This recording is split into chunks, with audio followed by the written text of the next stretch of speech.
Dear customer, my name is Jin. This is our buffer, FOB buffer. FOB buffer. We have put 3 mm buffer inside. So when people use this one, need to open this first, and take a specimen from the fecal. Dear customer, you know, for when you do FOB test, you need to do several times, not one times. When you take some specimen from the fecal, remember you need to get a specimen from 6 different points. You cannot put it in one place. You get from 6 different points.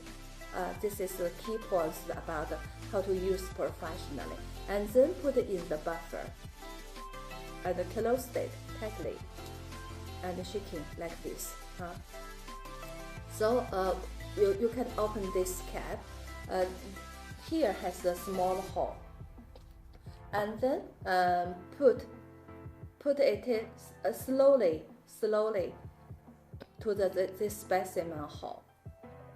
And then observe from the observe window.